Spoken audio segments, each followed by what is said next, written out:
30 दिन जेल में रहेंगे तो पीएम सीएम मंत्री हट जाएंगे।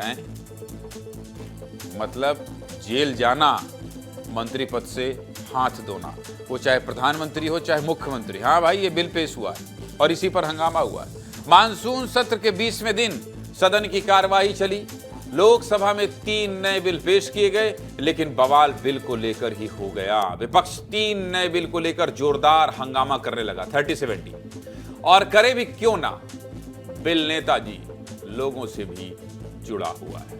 और इस बिल के दायरे में प्रधानमंत्री, केंद्रीय मंत्री, मुख्यमंत्री और मंत्री सब हैं। क्या है पूरी खबर, चलिए आपको बता देता हूं। लोकसभा में केंद्रीय गृह मंत्री अमित शाह ने 3 नए बिल पेश किए हैं। गृह मंत्री ने 130वां संविधान संशोधन बिल 2025 पेश किया। इस बिल में प्रधानमंत्री, मुख्यमंत्री और राज्यों के मंत्रियों के इस्तीफे का बड़ा प्रावधान शामिल है। अगर 30 दिन जेल में पूरे हो गए तो 31वें दिन पद अपने आप खत्म हो जाएगा। इस क्रांतिकारी कानून से कई मुख्यमंत्री और नेता टेंशन में हैं। बस यही वजह है कि इसको लेकर संसद में जोरदार हंगामा देखने को मिला है। जरा देखिए, इस बिल के प्रावधान के अनुसार अगर किसी गंभीर मामले में प्रधानमंत्री, मुख्यमंत्री या किसी भी राज्य के मंत्री को जेल होती है और वे 30 दिन तक हिरासत में रहते हैं तो 31वें दिन उन्हें अपना पद छोड़ना होगा। 5 साल या उससे ज्यादा की अवधि की सजा वाले अपराध के लिए 30 दिनों तक हिरासत में रहने पर पद से हटा दिया जाएगा। ये तो बात नए बिल की हो गई। अब आपको संसद की तस्वीरें दिखा देता हूं। इस बिल को लेकर जो हंगामा हुआ है वो भी सुना देता हूं। इन 2 तस्वीरों को देखिए। सुबह 11 बजे लोकसभा की कार्रवाई शुरू हुई, लेकिन हर दिन की तरह आज भी विपक्षी सांसद हाथों में स्टॉप SIR की तख्तियां लेकर सदन के अंदर हंगामा करने लगे, जिसकी वजह से 11:03 पर लोकसभा स्थगित करनी पड़ी। इसके बाद 12 बजे फिर से सदन को चलाने की कोशिश की गई, लेकिन एक बार फिर विपक्षी सांसद वेल तक पहुंच गए और कैमरे के सामने आकर पोस्टर लहराने लगे। विपक्ष का हंगामा बढ़ता चला गया, जिसके बाद सदन को 2 बजे तक के लिए स्थगित कर दिया गया। दोपहर 2 बजे सदन चलाने पर सहमति बनी। ठीक 2:01 पर केंद्रीय गृह मंत्री अमित शाह ने लोकसभा में 3 महत्वपूर्ण बिल पेश किए, जिसमें पहला बिल संविधान का 130वां संशोधन विधेयक था, केंद्र शासित प्रदेश सरकार संशोधन दूसरा और जम्मू कश्मीर पुनर्गठन तीसरा बिल था। जैसे अमित शाह ने इन तीनों बिलों को पेश किया तो विपक्ष ने हंगामा शुरू कर दिया। पूरा विपक्ष एकजुट हो गया और सरकार के खिलाफ नारेबाजी शुरू कर दी। विपक्ष ने संविधान की हत्या बंद करो जैसे नारे भी लगाए हैं। इतना ही नहीं, जब लोकसभा के अंदर गृह मंत्री बोल रहे थे तभी विपक्षी सांसदों ने इन तीनों बिल की कॉपी फाड़कर अमित शाह की तरफ फेंक दी। अब तक विपक्षी सांसद सिर्फ नारेबाजी और प्रदर्शन कर रहे थे, लेकिन जैसे ही बिल की कॉपी फाड़कर अमित शाह की तरफ फेंकी गई तो सदन का माहौल गर्मा गया और दोनों पक्षों के नेता एक दूसरे के खिलाफ नारेबाजी करने लगे। टीएमसी सांसद कल्याण बनर्जी तो अपने गठबंधन के नेताओं को भी बोलने नहीं दे रहे थे। माइक के पास आकर बार बार नारेबाजी कर रहे थे और इस बढ़ते तनाव के बाद एक बार फिर से सदन को 3 बजे तक के लिए स्थगित करना पड़ा। बुधवार को लोकसभा में कितना हंगामा हुआ है मैंने बता तो दिया, लेकिन रिपोर्ट देखना चाहते हैं तो ये भी देख लीजिए, फिर आगे बात करेंगे।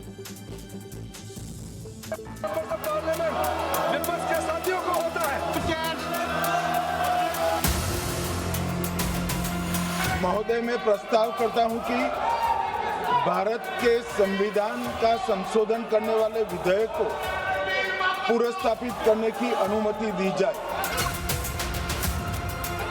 Indian Constitution is being amended to turn this country into a police state, to be used to destabilize an elected government, sir. That is why I oppose the introduction of all these 3 bills. This bill is squarely destructive of the basic structure of the Constitution. This bill opens the door for political misuse by instrumentalities of the state whose arbitrary conduct has been repeatedly frowned upon by the Supreme Court.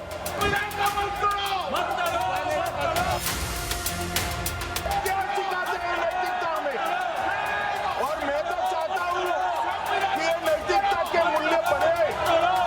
हम ऐसे निर्लज्ज नहीं हो सकते कि हम पर आरोप लगे और हम संवैधानिक पद पर रहें। This bill is to target the opposition ruling government. This bill is to threaten the people like Nitish Kumar and Chandrababu Naidu. This bill is to blackmail the party.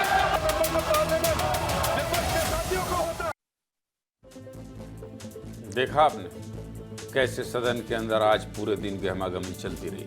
विपक्ष इन तीनों बिलों का विरोध करता रहा। विपक्ष ने कहा कि सरकार जल्दबाजी में ये बिल लेकर आई है। वहीं सरकार की तरफ से गृह मंत्री अमित शाह ने तीनों बिलों को जेपीसी यानी ज्वाइंट पार्लियामेंट्री कमेटी में भेजने की सिफारिश की और ये साफ कर दिया कि सरकार किसी भी तरह की जल्दबाजी में नहीं है, सरकार चर्चा चाहती है। सुनिए विपक्ष के आरोपों पर कैसे अमित शाह ने सदन के अंदर ही जवाब दिया है। सुनिए। अध्यक्ष जी, प्रेमचंद्रन जी कह रहे हैं कि जल्दबाजी में लाया गया। इसका सवाल इसलिए नहीं उठता कि मैं इस बिल को संयुक्त समिति को सौंपने की दरखास्त करने वाला हूं। इस पर संयुक्त समिति जो राज्यसभा और लोकसभा पक्ष और विपक्ष सभी सांसदों की बनेगी, जो इस पर विचार करेगी और आपके सामने लेकर आएगी। सदन के अंदर हुई बहसबाजी तो आपने सुन ली। अब आपको ये भी बता देते हैं कि आखिर इस बिल की जरूरत क्यों पड़ी। देखना चाहते हैं आप, ये समझना चाहते हैं कि आखिर 30 दिन के अंदर प्रधानमंत्री, मुख्यमंत्री, मंत्री को जेल भिजवाने वाले बिल की जरूरत क्यों पड़ी भाई? देख लीजिए। केंद्र सरकार का मानना है कि ये तीनों बिल लोकतंत्र और सुशासन की साख मजबूत करेंगे। अब तक संविधान के तहत केवल दोषी ठहराए गए जनप्रतिनिधियों को ही पद से हटाया जा सकता था, जबकि नए ये तीनों कानून बनाए गए तो 30 दिन से ज्यादा जेल में रहे तो पद से हटाया जा सकता है। संवैधानिक नैतिकता की रक्षा के लिए और निर्वाचित प्रतिनिधियों में जनता के विश्वास को बनाए रखने के लिए इस तरह के कानून की लंबे समय से मांग होती रही है और इस पर सियासी विवाद भी होते रहे हैं।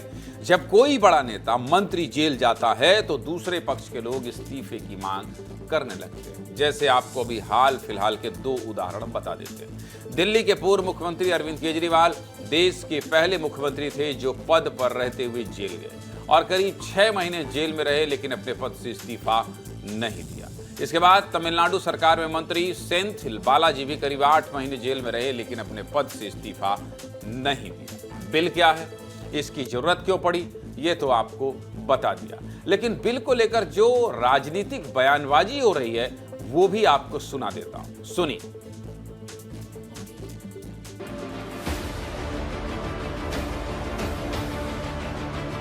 गुंडागर्दी की हद कर दी, मतलब आपको लगेगा कि सड़क छाप सारे लोग आ चुके। ये जो कानून पास होने के बाद पूरे देश के मंत्री, मुख्यमंत्री, केंद्रीय मंत्री सब उसके कंट्रोल में हो जाएगा। तो ये एक नया हथियार है बगावत रोकने के लिए।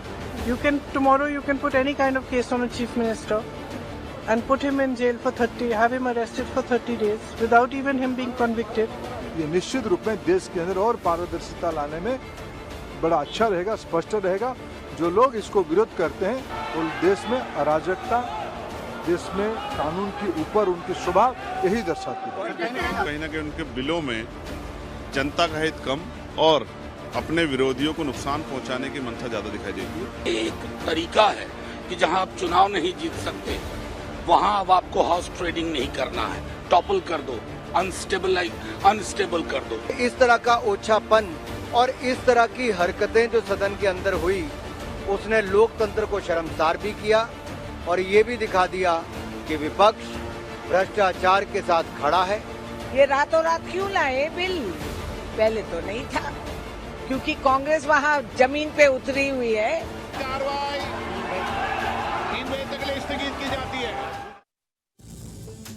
सीधे मुद्दे की बात क्या है? सीधे मुद्दे की बात यह है कि इस नए कानून के बनने के बाद प्रधानमंत्री हो या मुख्यमंत्री, केंद्रीय मंत्री हो या किसी राज्य में मंत्री, 30 दिन से ज्यादा जेल में रहे तो पद से हटाने का प्रावधान है। इस बिल की खूब चर्चा है। संसद में विपक्ष ने बिल फाड़ भी दिया, इसलिए विस्तार से आपको बता दिया। वैसे एक बार जाते जाते इस खबर से आप सोचिएगा जरूर कि 30 दिन अगर जेल में रहे तो पद से हटना होगा, इससे बुराई है क्या? सोचकर देखिएगा। विपक्ष का अपना आरोप है कि किसी को फंसा दोगे, 30 दिन जेल में रख दोगे और फिर कह दोगे भाई पद से हटो। ठीक है, ये उनका तर्क है, लेकिन जेल जाने की नौबत क्यों आए? ऐसा काम क्यों करना? इस पर दिमाग लगाइएगा जरूर।